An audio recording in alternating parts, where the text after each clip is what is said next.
Okay, हर हर महादेव मित्रों। Yesterday हमने complete किया था। क्या कंप्लीट किया था? Common seal. आज मैं थोड़ा सा स्लो चल रहा हूँ, ठीक है, तो थोड़ा एडजस्ट कर लेना, आवाज़ भी कम रहेगी। ठीक है, ओके। सो हमने यस्टरडे कैरेक्टरिस्टिक्स लिख लिए थे चारों के चारों इंस्टीट्यूट के हिसाब से, बोलो हाँ है ना? ओके, इंस्टीट्यूट ने 4 ही कैरेक्टर्स दिए हैं उनके क्या कहते हैं उसके अंदर, मॉड्यूल के अंदर, ठीक है। जैसे आप देख सकते हो 4 ही कैरेक्टर्स मेंशन किए हैं। पहला कौन सा है बोले एक बार? परपेचुअल सक्स, किधर गया? Perpetual succession. दूसरा है लिमिटेड लाइबिलिटी, हमने वो लिखा है, बोलो हाँ है ना? तीसरा है आर्टिफिशियल जुडिशियल पर्सन, और चौथा कौन सा है? Common seal. सबको समझ में आ रहा है पक्का? 4 ही कैरेक्टर मेंशन किया, उसके बाद में वो जा रहे हैं कॉर्पोरेट वेल की थ्योरी के ऊपर। मतलब एग्जाम में अगर आपको लिखने के लिए आए तो आपको ये 4 ही चीजें पूछी जाएगी और आपने लिखनी 4 ही है। भले नॉलेज पॉइंट ऑफ व्यू मैंने आपको 9 क्यों ना बोली हो, वो आपने सिर्फ ज्ञान के लिए याद रखनी है। बची हुई ये चीजें कितनी लिखनी है बोले? सिर्फ 4। समझ में आ रहा है? हाँ, लेकिन अब इन्होंने 2 केसेस इसके अंदर कवर नहीं किए हैं। पहला है Solomon versus Solomon and company limited, और दूसरा इन्होंने कवर नहीं किया है ली वर्सेस ली एयर फार्मिंग लिमिटेड। तो मैं सबसे पहला काम करता हूँ, आपको ये दोनों केसेस पहले लिख के देता हूँ क्योंकि कैरेक्टर खत्म हो चुके हैं। Then will move toward lifting of corporate veil. ठीक है, तो आ जाइए। कल जैसा एक टेबल बना लीजिए जो हमने केस लॉ के लिए बनाया था।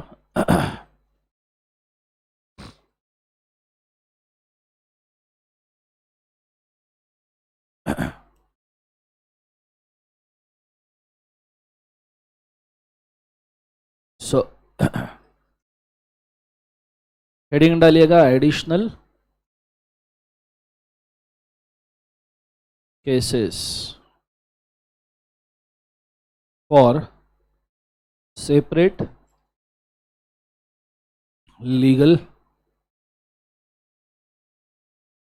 एंटिटी। तो हम एडिशनल केसेस देख रहे हैं सेपरेट लीगल एंटिटी के लिए। 2 केसेस हमारे हो चुके हैं ना? सो सीरियल नंबर 3।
इसके अंदर में 1-2 गलतियां करने वाला हूँ, ढूंढना। हाँ।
Sure.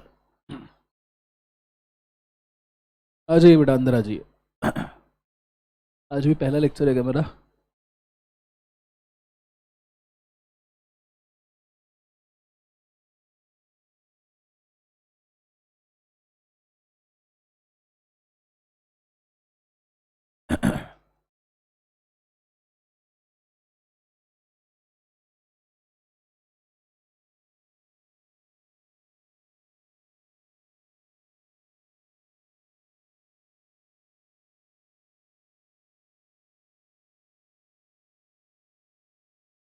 चलो, हो गया सबका?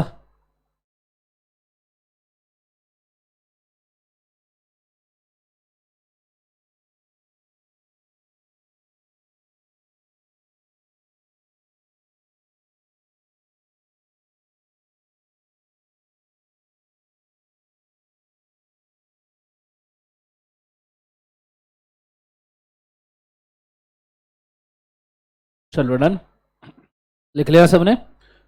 दोनों केसेस मैंने ऑलरेडी एक्सप्लेन किए हुए हैं आपको, हाँ है ना? उसका सिर्फ राइट अप मैंने आज आपको करवा के दिया। Is it very clear?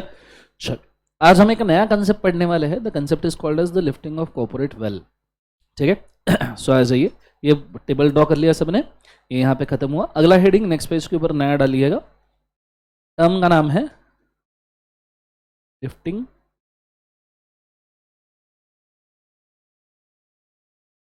Of corporate, छी VEIL या VAIL? Good. So lifting of corporate wealth. अब बहुत अच्छे तरीके से बोर्ड के ऊपर ध्यान देना तो कंसेप्ट समझेगा। अच्छा, मैं पढ़ा तो रहा हूँ आपको, पर मैं लेके आया हूँ गोलियाँ सर्दी और खांसी की, तो मैं हूँ आधा नशे में, तो थोड़ी चीज़ें इधर उधर हो जाए तो एडजस्ट कर लेना। ठीक है, लेट्स गो। सो सबसे पहले बात, what do mean by lifting of corporate wealth? बहुत अच्छे से बोर्ड के ऊपर ध्यान देना। समझो, नॉर्मली कंपनी के नाम पे आप जब कॉन्ट्रैक्ट करते हो, कंपनी के नाम पे क्या करते हो? बोले एक बार, कॉन्ट्रैक्ट करते हो। तो ऐसे सिचुएशन में इन कॉन्ट्रैक्ट्स को आप डिवाइड करते हो बच्चों दो पार्ट के अंदर। पहले सारे के सारे लीगल कॉन्ट्रैक्ट्स और दूसरे सारे के सारे इलीगल कॉन्ट्रैक्ट्स। पहले कौन से बोले एक बार? लीगल, और दूसरे वाले कौन से? इलीगल। जब तक आप लीगल कॉन्ट्रैक्ट कर रहे हो कंपनी के नाम पे, फॉर एग्जाम्पल कंपनी के नाम पे कॉन्ट्रैक्ट करना मतलब कॉन्ट्रैक्ट कौन करेंगे? Board of director, because company is artificial person. जो कंपनी के नाम पे जो भी कॉन्ट्रैक्ट कर रहे हो वो सारे के सारे कॉन्ट्रैक्ट बोर्ड करेंगे, और अगर वो लीगल है तो उन कॉन्ट्रैक्ट्स को वैलिड कॉन्ट्रैक्ट्स माना जाएगा, और इन सभी कॉन्ट्रैक्ट के लिए लायबल ये कंपनी होगा। कौन लायबल होगा बोले एक बार उसे, कंपनी। सबको समझ में आ रहा है, बोलो हाँ है ना। लेकिन अगर कंपनी के नाम पे आपने कोई इलीगल कॉन्ट्रैक्ट एग्जीक्यूट किया और कैरेक्टरिस्टिक्स ऑफ द कंपनी का फायदा उठाने की कोशिश की, जैसे सेपरेट लीगल एंटिटी वगैरह, तो ऐसे सिचुएशन में भाई साहब बहुत प्रॉब्लम हो सकता है। जैसे लेट्स टेक एन एग्जांपल, नाम बोलो, सिद्धार्थ, सिद्ध्या। कंपनी का नाम था वाव बियर्स लिमिटेड, नशे के साथ भी नशे के बाद भी। वाव बियर्स का डायरेक्टर था सिद्ध्या, सिद्धू। और सिद्धू ने वाव बियर के नाम पे गांजा बेचा। क्या बेचा बोले एक बार, गांजा, ड्रग्स, चरस, कोकेन, अफीम, गांजा कॉकटेल बना के भी बेच दिया। जब इसने पूरा का पूरा ड्रग्स सेल किया तो ड्रग्स के साथ में इसने बाकायदा ड्रग्स का जीएसटी इनवॉइस भी दिया कि अमाउंट ऑफ ड्रग्स भाई साहब 2 लाख रुपीज प्लस 18% जीएसटी 36,000, बोले 2,36,000 के ड्रग्स बेचे। सिद्ध्या ने ड्रग्स वग्स बेच दिया। नारकोटिक्स वाले सिद्ध्या के घर पे आए खाना खाने के लिए। नारकोटिक्स मालूम है ना, what do you know narcotics? क्या कंट्रोल करते हैं? क्या हुआ उधर, बारिश शुरू हो गई क्या?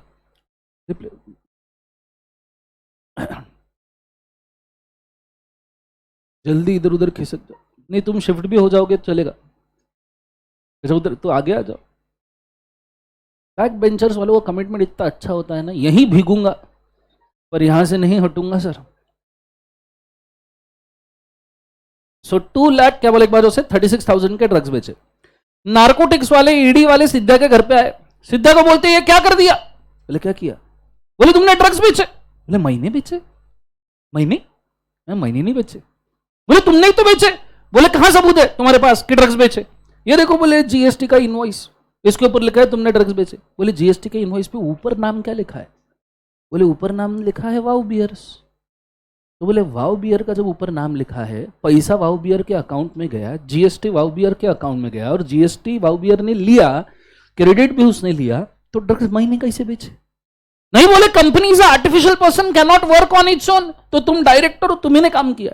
सिद्धा बोलता है उस कैरेक्टर के साथ एक और चीज थी, company is a separate legal entity. बोले ये क्या होता है? बोले सीए फाउंडेशन, दर्शन सर के क्लास में बैठो, मार्केटिंग लीजिए। सो दर्शन सर के क्लास में बैठो। बोले क्या? बोले हम जो हमारा पर्सनल काम करेंगे वो हमारे नाम पे, और कंपनी के नाम पे जो काम करेंगे वो कंपनी के नाम पे। Company is a separate person, I am a separate person. Drugs के ऊपर, बिल के ऊपर किसका नाम लिखा है? वाव बियर। लो वाव बियर को उठाओ, जेल में डालो। क्या ये हो सकता है?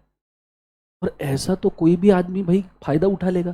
कल सिद्धा ने सुपारी का बिजनेस खोल दिया, खाने वाली नहीं, उड़ाने वाली। सो कल सिद्धा ने सुपारी का बिजनेस खोल दिया, वो बन गया सुपारी मैन। क्या बन गया? जोर से बोले एक बार, सुपारी। और इसने लोगों को ठोकना शुरू कर दिया और बकायदा जीएसटी के बिल देना शुरू कर दिया सुपारी लिमिटेड करके, कि मर्डर चार्जेस 2 करोड़ और 18% जीएसटी। ठीक है, अब मुझे एक बात बताओ, इसके ऊपर सुपारी लिमिटेड का नाम लिखने की वजह से कॉन्ट्रैक्ट एक्चुअली कंपनी का है या ये सिद्धा ने ही कांड किया है? सो कंपनी के कंपनी के कैरेक्टरिस्टिक्स का एक फायदा इंडिविजुअल उठा सकता है कि कोई भी गलत काम करके वो कंपनी को खुद के सामने एज अ पर्दा रख सकता है।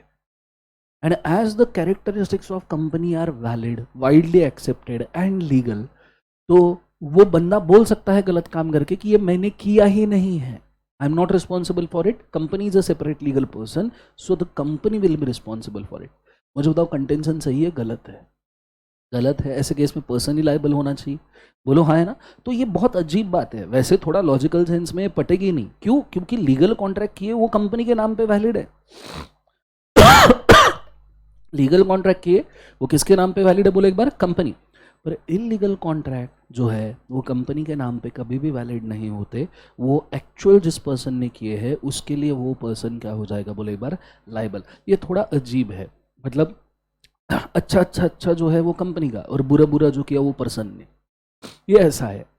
कुछ केसेस में कुछ बच्चों को लॉजिकल सेंस में इसको एक्सेप्ट करना बहुत मुश्किल जाता है, but it is as it is.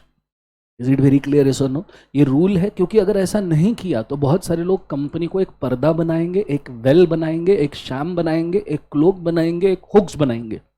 अरे क्या क्या है ये, चारों मिलके एक पर्दा ही है। या इंस्टीट्यूट ने चारों वर्ड से पूछा है, what do mean by lifting of corporate cloak, what do mean by lifting of corporate veil, what do mean by lifting of corporate sham, what do mean by lifting of corporate cloak. ऐसे 4 अलग अलग word से सवाल पूछा है, बच्चा वही frustrate, concept एक ही है पर उसके अलग अलग 4 नॉमेनक्लेचर्स के साथ में इसको पूछा गया है। Are you guys understanding? अरे बोलो। ठीक है, तो ये चीज को आपने याद रखना। तो ऐसे केस में कौन लायबल है, बोले एक बार से सिद्ध्या। अब आपको बताए इस कंसेप्ट को लिए सिद्ध्या को लायबल करने के लिए आपको कंपनी का पर्दा उठाना पड़ेगा, then only you will see who is actually responsible for such an act. Is it very clear? That's why the concept is called as the lifting, ये क्या हो गया? That's why the concept is called as the lifting of corporate, क्या बोले एक बार से well. Is it very clear? मतलब company के पर्दे को उठाओ और देखो कि इलीगल चीजों के अंदर या कॉन्ट्रावेंशन वाली चीजों के अंदर कौन लायबल है। Is it very clear guys? तुम बीमार हो, मैं बीमार हूं जीवन में, समझ नहीं आ रहा है, जोर से रिप्लाई दो, समझ में आया पक्का? लिख लो इसको।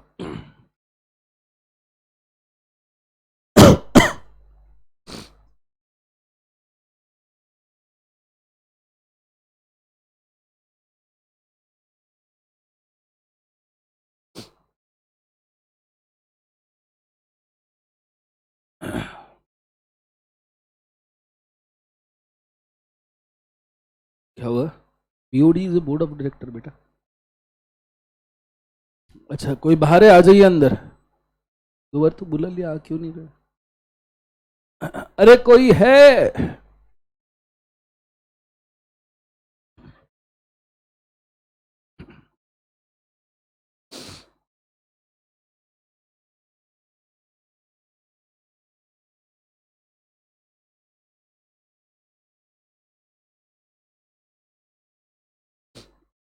थैंक यू सो मच बेटा तन्वी।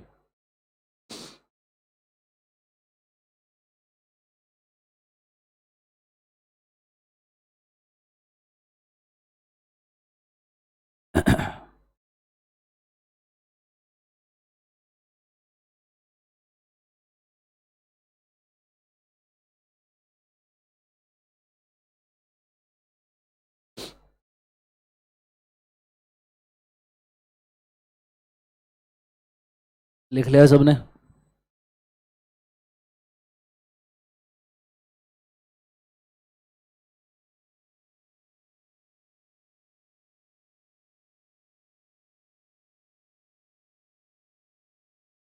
Everybody done?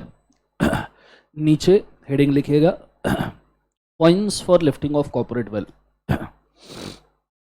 फॉर्मूला और points for lifting of corporate veil.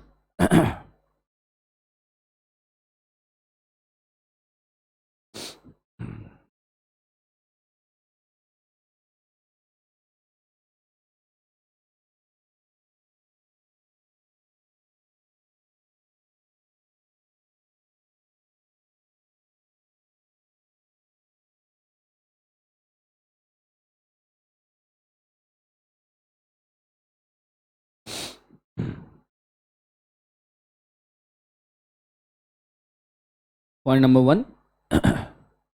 Point number 1. The company is a artificial person. The company is a artificial person. Company is a artificial person. Cannot work on its own. Cannot work on its own.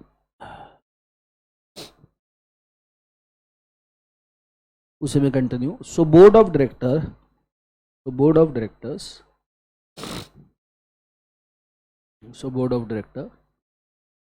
has to work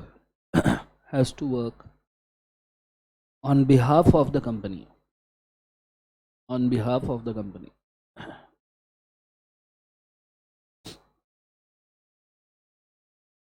Point number 2.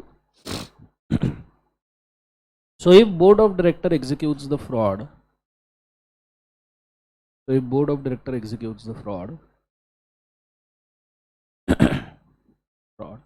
then question arises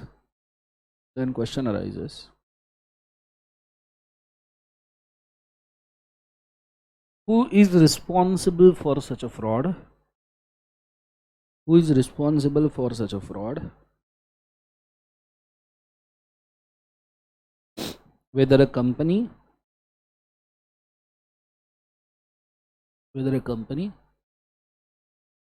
or directors personally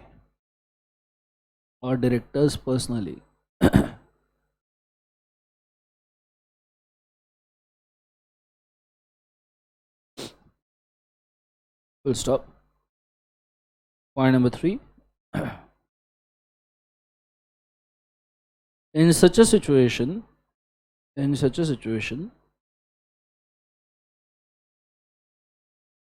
the corporate will of the company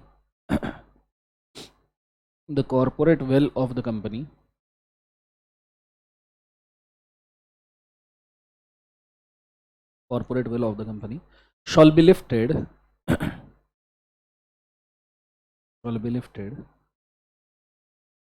and culprit shall be identified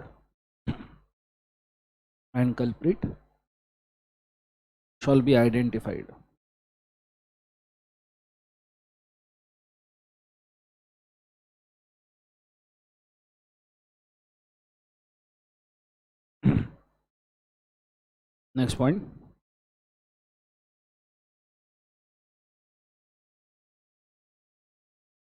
So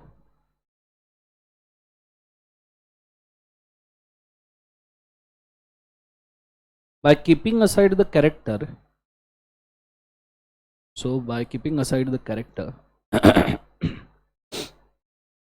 of separate legal entity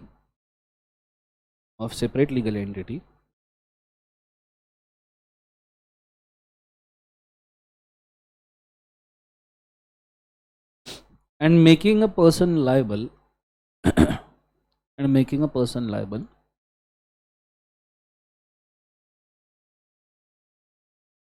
who is actually involved in defaulting activity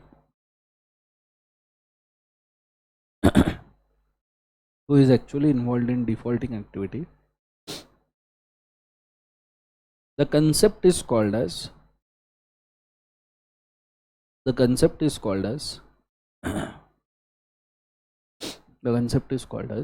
lifting of corporate will.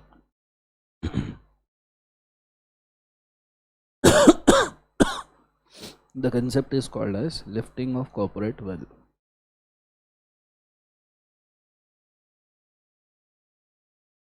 Full stop. लिख लेगा इस सबने बच्चों, बोलो हाँ है ना. Okay अब ना लिफ्टिंग ऑफ कॉर्पोरेट वेल के ऊपर बहुत सारे केसेस हुए हैं, बहुत सारे लिटिगेशंस हुए हैं. So I am going to start with those litigation. अभी आप एक काम कीजिए, जैसे केस लॉ के लिए हम टेबल ड्रॉ करते हैं वैसा पूरा 1.5 पेज का टेबल ड्रॉ करके रखिए. ऑलरेडी 2 पेज का ड्रॉ किया तो भी चल जाएगा.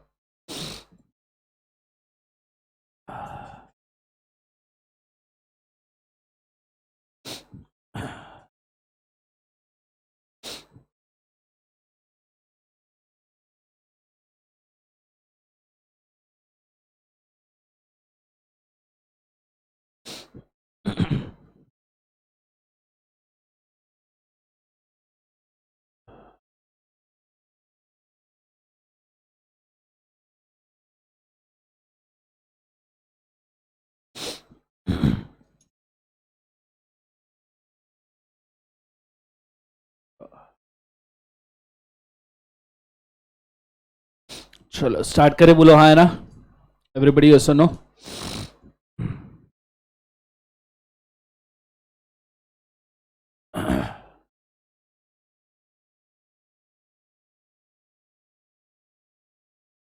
Let's go. स्टार्ट करते हैं, फोकस करना अच्छे से. केस का नाम है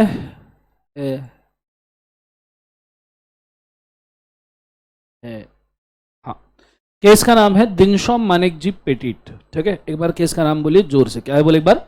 दिनशॉ मानेक जी पेटिट. इसके साथ में और भी एक केस हुआ था, जुग्गीलाल वर्सेस CIT. और भी आपके मॉडल में एक केस दिया है. सारे केस का क्रक्स एक ही है. But Dinshaw Maneckji Petit is considered to be a landmark case for the lifting of corporate wealth. ठीक है, मतलब जहां कहीं पे भी लिफ्टिंग ऑफ कॉर्पोरेट वेल्थ की बात आएगी वहां दिनशॉ मानिक जी पेटेंट आएगा, because it is one of the oldest case. और इसमें जो लैंडमार्क डिसीजन दिए बहुत अच्छे दिए थे, ठीक है, बट आपके सिलेबस में सारे नहीं है, तो मैं आपको वही पढ़ा रहा हूं जो आपके सिलेबस में है, ठीक है, फोकस करना। केस क्या हुआ था, is actually the Dinshaw Maneckji Petit, ये उनका ही फोटो है। ब्रिटिशर्स के समय पे ही is considered to be the one of the very good business tycoon in the India.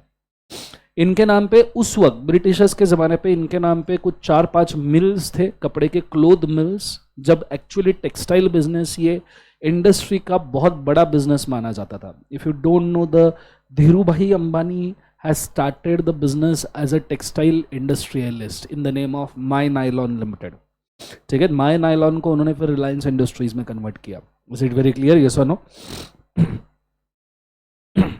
So Dinshaw Maneckji Petit के नाम पे बहुत सारे मिल्स थे, इन मिल्स से इनको बहुत बड़े पैमाने पे इंटरेस्ट और डिविडेंड इनकम आता था।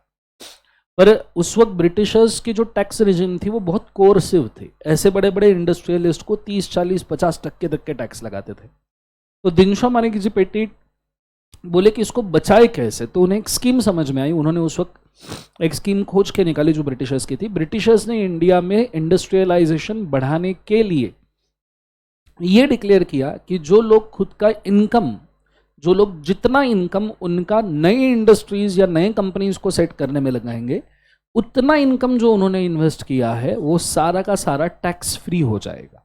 वो सारा का सारा क्या हो जाएगा? Tax free. फॉर एग्जाम्पल, मैंने 2 करोड़ कमाए और 2 करोड़ रुपए में से मैंने 1.5 करोड़ रुपए 1.5 CR मैंने लगा दिया अगर किसी कंपनी या इंडस्ट्री के डेवलपमेंट के लिए, तो मेरा 1.5 CR के ऊपर टैक्स नहीं लगेगा। Is it very clear guys, yes और नो? हाँ, बचाओ जो 50 लाख है जो मैंने इन्वेस्ट नहीं किया उसके ऊपर टैक्स लगेगा, ऐसा ब्रिटिशर्स ने रूल लाया था।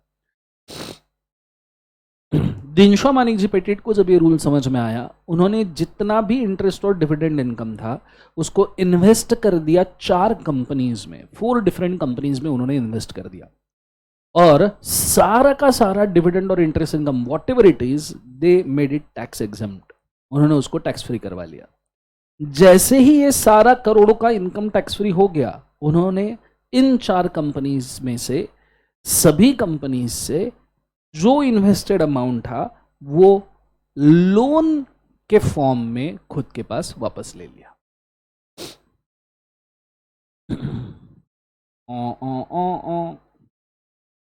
समझ में आ रहा है? बोलो हाँ है ना? सो उन्होंने लोन के, तो अल्टीमेटली बात तो वही हुई ना। अब मुझे बताओ, ये 4 कंपनीज कोई बिजनेस करने के लिए बनाई है क्या? कोई 4 कंपनी कोई बिजनेस कर रही है? नहीं। ये 4 कंपनी कोई प्रोडक्ट बेच रही है? नहीं। इनको सिर्फ आपने बनाया क्यों भाई साहब? सिर्फ ये टैक्स बचाने के लिए? बोलो हाँ या ना? मतलब आपने इन कंपनीज को बनाया है लॉ को इन्वेड करने के लिए, लॉ को स्किप करने के लिए, इलीगल एक्टिविटी करने के लिए। बोलो हाँ या ना? तो ये 4 कंपनीज का पर्दा उठाना चाहिए, नहीं उठाना चाहिए? सो ये 4 कंपनीज का पर्दा उठाया गया और दिनशॉ मानिक जी पेटेंट के ऊपर पूरा टैक्स लगाया गया। ये केस के अंदर जो कीवर्ड्स आते हैं उसे कहते हैं प्रोटेक्शन ऑफ रेवेन्यू। ये गवर्नमेंट ने लिफ्टिंग ऑफ कॉर्पोरेट वेल्थ किया है for protecting the revenue, for protecting the, क्या बोले एक बार? रेवेन्यू। रेवेन्यू मतलब गवर्नमेंट का इनकम। गवर्नमेंट का इनकम क्या होता है? Taxes. Is it very clear, yes और no? Are you guys understanding clearly? सबको समझ में आया पक्का? सो पहले केस का नाम लिखिए, दिनशॉ मानिक जी पेटेंट।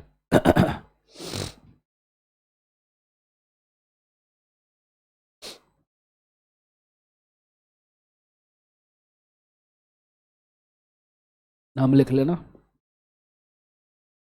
कोई बाहर है तो आ जाओ। Anyone outside please come. जी सॉरी। सी, कंपनी ऑलरेडी कोई बिजनेस कर रही है और आप लोन करके चीजें वापस नहीं ले रहे हो तब तक वैलिड है। अगर ये कंपनी बिजनेस भी कर रही है बट आपने जितना अमाउंट इन्वेस्ट किया वो लोन करके आप वापस ले रहे हो, तो अल्टीमेटली कोई वो सिर्फ जर्नल एंट्री आप घुमा रहे हो और आप फायदा उठा रहे हो जो स्कीम लाई है उसका। इट्स नॉट राइट, ठीक है? सो कंपनी भले ही बिजनेस करे, आप अगर सेम चीज लोन करके वापस ले रहे हो, दैट इज रॉन्ग ना, ठीक है? डजेंट मैटर, आप एज अ लोन करके वापस ले रहे हो वो नहीं होना चाहिए। आप इन्वेस्ट करो उसमें दिक्कत नहीं, आपने खुद ने उतना अमाउंट लोन करके ले लिया तो क्या फायदा ना। नीचे लिखेगा पॉइंट नंबर 1, होल्ड।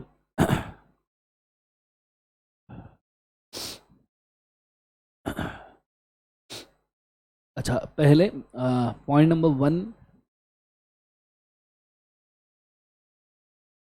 वन के भी पहले एक स्टेटमेंट लिखो। पॉइंट नंबर 1 कट करके वहां लिखना प्रोटेक्शन ऑफ रेवेन्यू,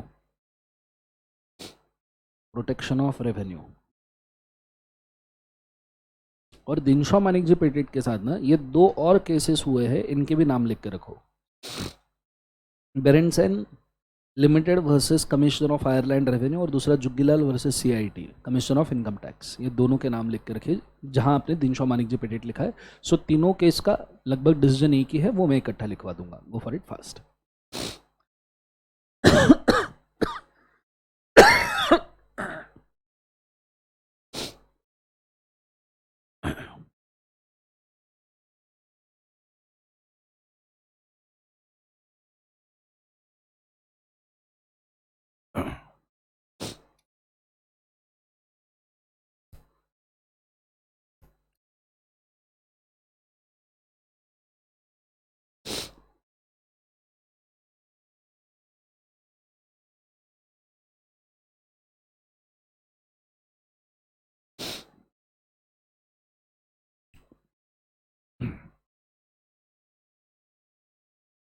क्लियर सबने? अब प्रोटेक्शन ऑफ रेवेन्यू आपने मेन कॉलम के अंदर लिखा, बोलो हाँ है ना? उसके नीचे डालिए। अच्छा, प्रोटेक्शन ऑफ रेवेन्यू को अंडरलाइन कीजिएगा, सिंगल अंडरलाइन, उसके नीचे point number 1, because protection of revenue is a की वर्ड गाइस। क्या है बोले एक बार? कीवर्ड। ये आपने यूज करना ही चाहिए एग्जाम में। अगर आपने ये वर्ड यूज नहीं किया, देयर आर चांसेस कि आपको मार्क्स नहीं मिलेंगे। Is it very clear? जैसा आपने यहाँ लिखा है वैसा भी अगर आप उसको वहां पे लिखते हो और अंडरलाइन करते हो तो भी चलेगा, पर ये दिखना चाहिए। Point number 1, creation of a company,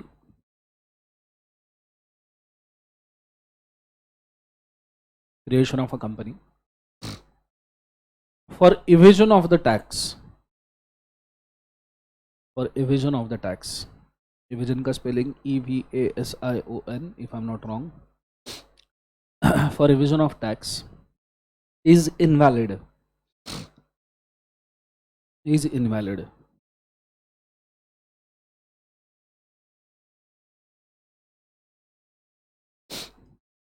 Point number 2,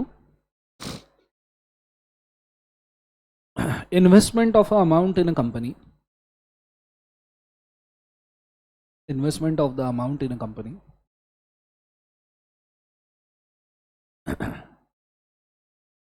and taking it back, and taking it back as a pre-tendered loan,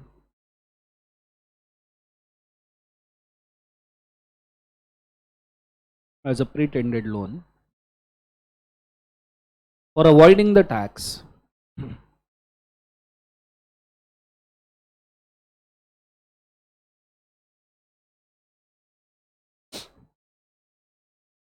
needs a lifting of corporate well, needs a lifting of corporate well.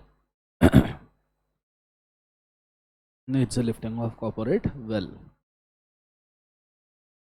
Next point. In such a case,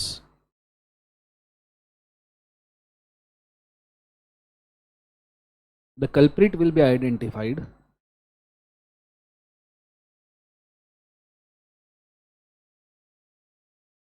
The culprit will be identified and will be penalized accordingly.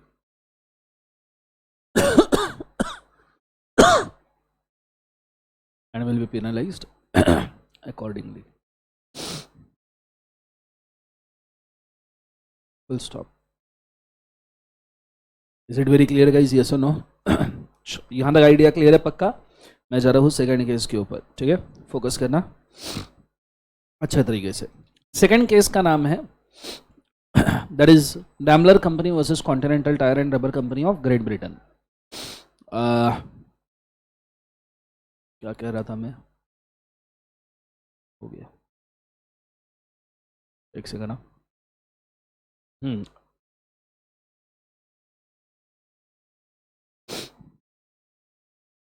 Alien enemy, alien enemy सुना है? Alien अलायन enemy जो भी है। So what is अलायन enemy?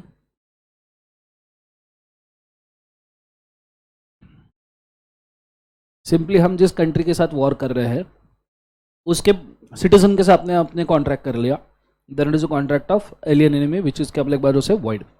5 लोग contract करने से prohibited है। Minor, unsound mind, foreign diplomats, align enemy and convict. Is it very clear, yes और नो? तो एलियन एनिमी के साथ में आपने कोई भी कॉन्ट्रैक्ट किया, ऐसे सिचुएशन में उसे क्या बोला जाएगा? वॉइड। ये चीज को याद रखना और केस को देखना। जर्मनी की कंपनी थी, हालांकि Germans are very good at their machineries and productions. आपने अगर देखा होगा तो वर्ल्ड में आफ्टर यूएस एंड चाइना सबसे ज़्यादा किसी का जीडीपी है तो वो जर्मनी का है। ठीक है, राइट स्टार्टिंग फ्रॉम हिटलर वाला एरिया। हिटलर ने जर्मनी को जिस लेवल पे, मतलब हिटलर ने की बहुत बुरी चीज़ें, पर वो चक्कर में उसने जर्मनी को जिस लेवल पे डेवलपमेंट करवा के, इंडस्ट्रियलाइजेशन करवा के वो आके लेके गया, वो अभी वापस आना बहुत मुश्किल है। इसलिए you see most of the car brands belong from Germany, most of the machinery brands belongs from the Germany, that's why most of the production activities are held in Germany. Is it very clear? बोलो हाँ है ना? So situation ऐसा था कि एक company थी, that is Daimler company, which was a subsidiary of the British company continental tyres. Now continental tyres आप सबने देखा भी होगा, एक येलो फेज में घोड़े के साइन वाला, ये ऐसा कॉन्टिनेंटल बहुत फेमस है। कॉन्टिनेंटल टायर्स नहीं सुना? लड़कों ने तो सुना होगा, क्या ही पता, भगवान जाने। सो कॉन्टिनेंटल टायर्स करके कंपनी था। अब सिचुएशन ऐसा था, वर्ल्ड वॉर 2 जो था वो ब्रिटिश और जर्मनी के बीच में ही लड़ा गया था, इफ यू नो। तो ऐसे सिचुएशन में कॉन्टिनेंटल टायर के खुद के subsidiary that is Daimler company के साथ में बहुत सारे अलग अलग कॉन्ट्रैक्ट चलते थे। अब मैं आपको ऑटोमोबाइल इंडस्ट्री के बारे में बोलूं तो जैसे आप इसको टाटा मोटर्स के सेंस में देखो, टाटा मोटर्स व्हीकल बेचता है और टाटा मोटर्स के 6 सब्सिडरीज है, उसके मैस्कॉट सब्सिडरीज है, पिकोसा, जॉनसन जॉनसन एक्सेट्रा। अभी इनके ऑडिट मैंने की है, सो आई नो दैट ये 6 subsidies actually Tata Motors is assembly वाला पर्सन। असेंबली मतलब ये बनाता भी है टाटा मोटर्स खुद के equipment, but 6 subsidiaries Tata Motors को उसके सारे व्हीकल के सेगमेंट्स पार्ट्स बना के देते हैं। टाटा मोटर्स कुछ पार्ट्स जो उनके यहाँ नहीं बनते 6 सब्सिडरीज में आउटसोर्स करता है, and Tata Motors assembles the vehicle on a chain, और फिर टाटा मोटर्स इसको सेल करता है। This is how their business grows. और ऐसा नहीं है 6 सब्सिडरी सिर्फ टाटा मोटर्स को ही सेल करते हैं, they sell it to the John Deere, they sell it to the Ashok Leyland, they sell it to the Mahindras. So ये 6 सब्सिडरीज टाटा मोटर्स को तो 90% ऑफ पोर्शन सेल करते हैं, 10% of their portion is also sold in market. तो ऐसा कई बार होता है कि आपकी कंपनी सब्सिडरी होने के बावजूद भी आपके कंपनी के साथ बहुत सारे कॉन्ट्रैक्ट होते हैं for the purpose of raw materials, for the purpose of semi finish product, for the purpose of finish product. Are you guys understanding? उसी प्रकार मतलब कोई भी आपने देखना ऑटोमोबाइल कंपनी जो कोई भी होती है ना, वो खुद सारे खुद के पार्ट्स मैन्युफैक्चर नहीं कर सकती, बिकॉज इतने छोटे छोटे पार्ट्स मैन्युफैक्चर करने पे आप आओगे तो आप कार बेच ही नहीं पाओगे जेन्युइनली। तो आपको बहुत सारे पार्ट्स एक तो खुद के सब्सिडरी से बनाने पड़ते हैं, नहीं तो आपको आउटसोर्स करने पड़ते हैं। Is it very clear, yes और नो? सो ऐसा ही कॉन्टिनेंटल टायर और डैमलर का रिलेशन था। कॉन्टिनेंटल टायर्स और डैमलर कंपनी, कॉन्टिनेंटल टायर जो टायर मैन्युफैक्चर करता था, तो डैमलर कंपनी से बहुत बड़े पैमाने पर रबर के फिनिश प्रोडक्ट्स बुलवाता था, जिससे Continental tyre use to make a different types of tyres and sell it into the market. और इस वजह से इन दोनों का कॉन्ट्रेक्चुअल कैपेसिटी अच्छा चल रहा था। बट जब वर्ल्ड वॉर 2 डिक्लेयर हुआ तो ब्रिटिशर्स ने देखा कि Continental tyre is also paying a huge sum to a German company that is Daimler company. और वॉर के टाइम पे जब कोई कंपनी दूसरे कंपनी को जो अलायन एनिमी हो उसको बड़े पैमाने पे अमाउंट देता है, तो पूरा अमाउंट आपके वॉरफेयर एक्टिविटीज में भी लग सकता है ना। दैट्स वाई इस कॉन्ट्रैक्ट को करार दे दिया वैलिड। आपका कॉन्टिनेंटल टायर कंपनी का पर्दा उठाया गया, पीछे देखा गया कि Daimler company is involve, and ऐसे सिचुएशन में इसको क्या कंसिडर कर लिया गया, बोले एक बार इनवैलिड। तो यहां हमने लिफ्टिंग ऑफ कॉर्पोरेट वेल किया है अलायन एनिमी को फाइंड आउट करने के लिए। किसको फाइंड आउट करने के लिए? Alien enemy. Is it very clear? तो आप देखिए लिफ्टिंग ऑफ कॉर्पोरेट वेल बहुत अलग अलग चीज़ों के लिए यूज हो सकता है। ठीक है, ऐसा नहीं सिर्फ इलीगल एक्टिविटी। पहला हमने देखा भैया टैक्स बचाने के लिए, दूसरा हमने देखा भैया अलाइन एनिमी ढूंढने के लिए। इसके ऐसे बहुत सारे पैरामीटर्स हैं, जहां कहीं पे भी कुछ गलत हो रहा है उस गलत चीज को आइडेंटिफाई करने के लिए लिफ्टिंग ऑफ कॉर्पोरेट वेल्थ जरूरी है। Are you guys understanding? नीचे हेडिंग डालिएगा, ये केस लॉ का, go for it fast.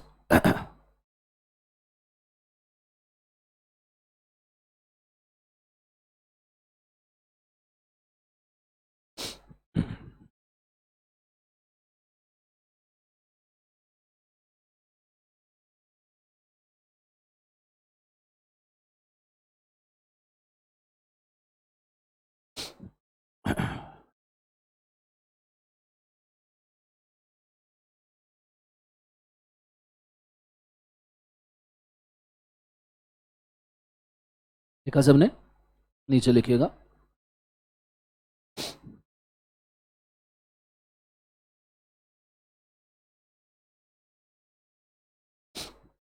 Dealing with a company, point number 1। अच्छा सॉरी, माय मिस्टेक, पहले हेडिंग लिखिएगा। जैसे हमने प्रोटेक्शन ऑफ रेवेन्यू लिखा ना, सो वैसे लिखना आइडेंटिफाइंग द अलाइन एनिमी या एलियन एनिमी, स्पेलिंग सेम ही है।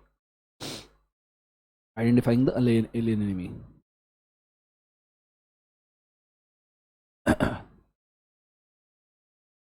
उसके अंदर लिखिएगा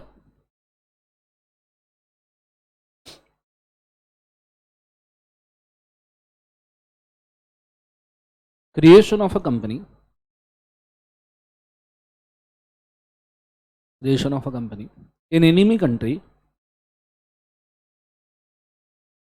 in enemy country,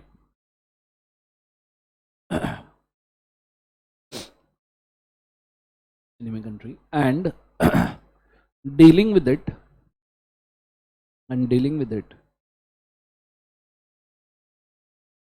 is invalid in law,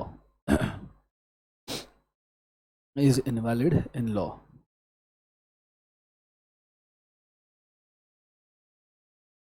Point number 2, in such a case, in such a case, the corporate wealth shall be lifted. In such a case, the corporate wealth shall be lifted,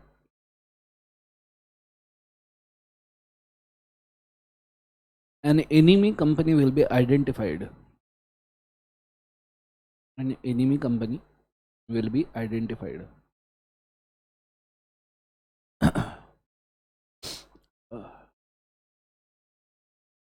Enemy company will be identified,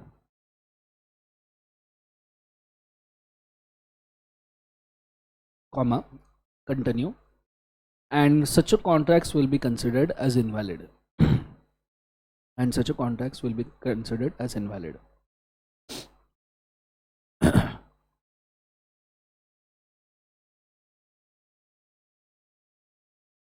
Next one, in this case the corporate veil is lifted, in this case the corporate veil is lifted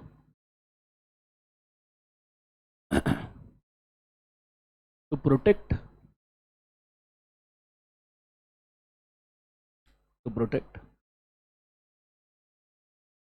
the country's interest, protect the country's interest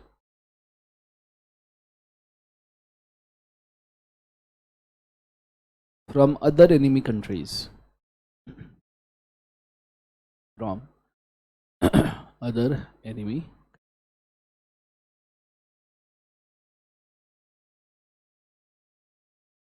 full stop. So यहाँ 2 cases हो गए, that is the इंशोमानिक GPT. Second case का नाम क्या है बोलो?